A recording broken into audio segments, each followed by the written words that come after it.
On est en 2020, c'est une nouvelle décennie, mais les Patriots sont toujours en playoff, les Browns ont toujours du mal à gagner plus de 7 matchs, et les fans des Cowboys sont toujours insupportables. Bonne année.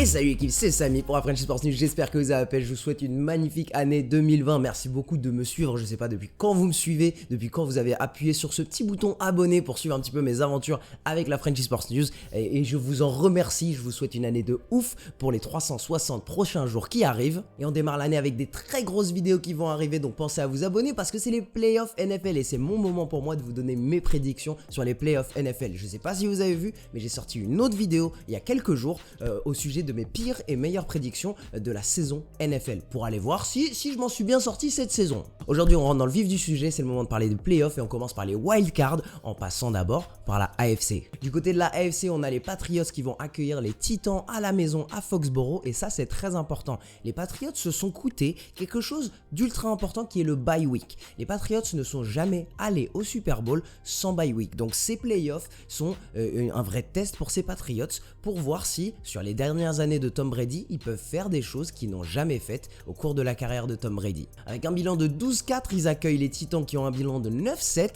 mais on n'a quand même pas l'impression que c'est 12 victoires pour les Patriots, parce que pendant toute l'année, ils ont été doutés, et pendant toute l'année, on a eu une attaque très moyenne. On a eu presque aucun match où on a vu cette attaque des Patriots dominer. De l'autre côté, on a les Titans qui ont fait ce changement vers Ryan Tannehill pendant la saison et qui ont été absolument dingues en attaque pendant tout le reste de la saison avec Ryan Tannehill. Derrick Henry qui est entre guillemets le meilleur running back de la NFL selon les yards. Et c'est typiquement l'équipe que les Patriots ne veulent pas voir au premier tour parce que offensivement c'est la meilleure attaque pour aller déranger les Patriots. Ils ont un jeu de course où ils vont contrôler le tempo et Ryan Tannehill fait très peu d'erreurs en cette fin de saison. En contrôlant le tempo offensivement, tu vas avoir Tom Brady qui n'a pas beaucoup le ballon et qui ne peut pas installer un rythme de jeu avec son attaque. Et sachant que son attaque a déjà des problèmes. Auparavant, dans les années avant, tu mettais Tom Brady sur le côté, tu courais le ballon pour que son attaque ne puisse pas rentrer et marquer des points. Là, son attaque, même si elle rentre, on n'est pas sûr qu'elle marque des points. Parce qu'en face, c'est le coaching de Mike Vrabel. C'est une défense qui va être très fraîche, qui va toujours être au top de sa forme parce que Derrick Henry porte le ballon. Et les Titans de leur côté savent ce qu'ils peuvent attendre des Patriots. Si je n'avais vu que les fins de saison de ces deux équipes et que je connaissais pas du tout le nom de ces équipes, je pencherais du côté des Titans. Mais à ce moment-là, je vois Bill Belichick, Tom Brady qui sont à la maison en playoff. J'ai vraiment du mal à ne pas leur donner la victoire, donc je vais donner une victoire aux Patriots. On continue en AFC avec les Bills contre les Texans. Les Bills, j'ai été très critique de leur quarterback Josh Allen. J'ai pas été critique du tout du reste de l'équipe parce que je pense que cette défense est absolument géniale et c'est quelque chose de fou de voir qu'il n'y a qu'un seul Pro Bowler de cette défense, Tre'Davious White, qui a été sélectionné dans ce All-Star Game au Pro Bowl. Pour moi, il devrait avoir beaucoup plus de Pro Bowlers parce que c'est cette défense qui porte cette équipe. Et en face, c'est totalement l'opposé. Quand tu as Deshaun Watson comme quarterback, les Texans ont une chance à chaque fin de match. J'adore la décision des Texans d'avoir décidé de échanger Laremy Tunsil contre des choix de draft. C'était beaucoup à payer, mais franchement, on le voit sur le style de jeu des Texans. Ils peuvent mettre en place des jeux offensifs qu'ils ne pouvaient pas auparavant parce que Laremy Tunsil offre du temps à Deshaun Watson pour jouer. Ce match se passera à Houston, j'attends aussi un match très serré. C'est le moment pour Josh Allen, le quarterback des Bills, de me donner tort parce que j'ai été très critique. Je pense que la défense des Bills gagne des matchs et je pense pas que c'est Josh Allen qui gagne des matchs pour les Bills. C'est son occasion de me donner tort parce que dans ce cas-là, avec deux équipes à un niveau très similaire, je vais pencher du côté de l'équipe qui est à domicile et qui a le meilleur quarterback. Je vais donner la victoire aux Texans. On passe en NFC avec une rencontre qu'on a vue il y a quelques années. Les Saints rencontrent les Vikings. Et cette fois-ci, ça se passe chez les Saints, à la Nouvelle-Orléans. Et on a vu dernièrement, sur les derniers matchs, que Kirk Cousins, quand la situation est importante, quand les matchs sont importants, on peut pas compter sur lui. Les Vikings ont une défense géniale, un des meilleurs coureurs de la ligue, un des meilleurs tandems au poste de receveur.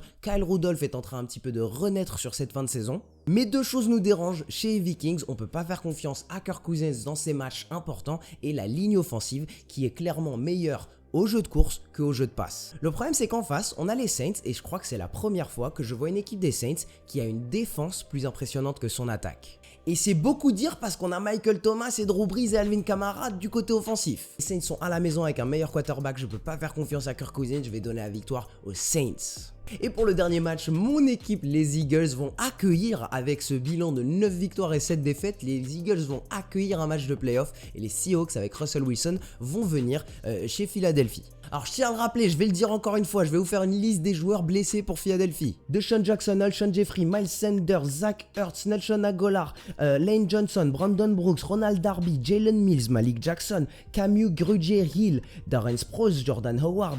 Ça, c'est tous des joueurs qui ont été titulaires à un moment.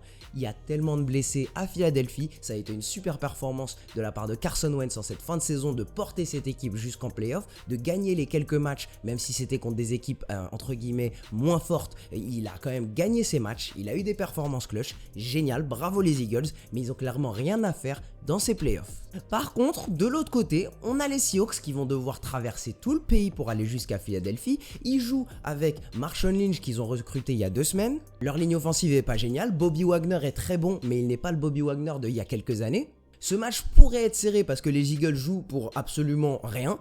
Et les Seahawks ont encaissé quelques défaites et quelques pertes de joueurs importants. Je donne quand même une victoire à l'aise aux Seahawks à l'extérieur. C'est un match qui va leur demander beaucoup d'énergie pour pas grand chose. Mais je pense tout de même que les Seahawks peuvent venir à Philadelphie et gagner de 7 à 10 points face à cette équipe des Eagles qui a absolument rien à faire sur le terrain. Pour finir mes prédictions, je ne vais pas vous donner les détails des matchs parce que c'est des matchs hypothétiques. Alors si j'ai faux sur mes wildcards, ça sert à rien de faire des prédictions pour la suite. Je vous dis juste pour la suite ce que j'ai en divisional, en finale de conférence et qui va au Super Bowl selon moi. Alors si mes prédictions sont bonnes, on a les Ravens qui vont accueillir les Texans en divisional. Je pense que les Ravens vont gagner ce match. On a les Chiefs qui accueillent les Patriots et je pense qu'à la maison chez les Chiefs, ils vont pas faire la même erreur que l'an dernier. Et je pense que les Chiefs vont gagner avec un Tyrann Mathieu qui joue très inspiré sur la fin de saison. Donc on se retrouve en finale de conférence avec les Ravens et les Chiefs, les deux meilleures équipes de la AFC. Et si vous regardez les dernières années en AFC et en NFC, c'est souvent les équipes qui ont ce bail qui réussissent à aller en championship.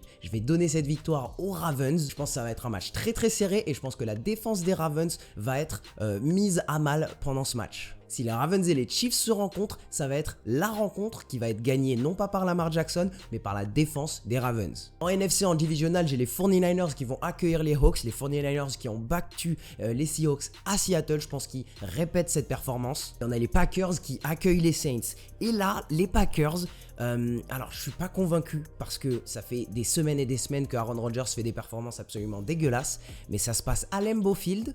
Et s'il y a bien un quarterback qui peut prendre feu pour un match et faire assez pour battre ces Saints qui sont à l'extérieur, je pense que c'est Aaron Rodgers et je l'ai mis comme candidat au Super Bowl. J'ai mis les Packers comme candidat au Super Bowl en début de saison et je vais m'accrocher à ça, même si les Packers ne font pas rêver cette année. Ils gagnent beaucoup, mais ils font pas rêver. Mais je pense que les Saints à Lambeau Field vont s'incliner et on se retrouve avec un NFC Championship entre les 49ers et les Packers. Et j'ai vraiment eu du mal à déterminer le gagnant de ce match. Mais encore une fois, je crois en Aaron Rodgers malgré cette saison qui a été vraiment pas géniale pour lui. Les 49ers me paraissent vraiment géniaux, mais j'ai l'impression qu'il me faut une année de plus, une intersaison vraiment avec tout ce groupe pour que ça soit une équipe qui va vers le Super Bowl et qui peut dominer comme les Ravens ont dominé cette année.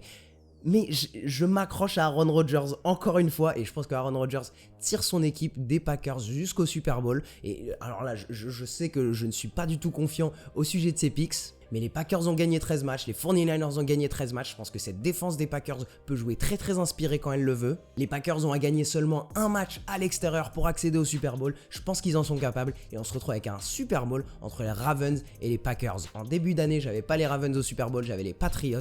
Mais les Patriots sans bye week, ça devient beaucoup trop difficile pour moi. Je me retrouve avec les Ravens et les Packers au Super Bowl. Et pour cette prédiction, on verra quand le Super Bowl sera vraiment en place. Je ne donnerai pas ma prédiction du Super Bowl comme je fais chaque année avant les playoffs. En tout cas équipe, j'espère que vous avez kiffé cette vidéo. N'oubliez pas d'aller voir ma vidéo sur mes pires et meilleures prédictions de la NFL cette saison. Pensez à mettre un pouce bleu là-dessus, je vous souhaite une super année. Et pour tout le reste, on se retrouve sur Twitch, sur Facebook, sur Instagram pour plus de NFL, plus de NBA. Et ce sera tout pour moi. Allez, ciao!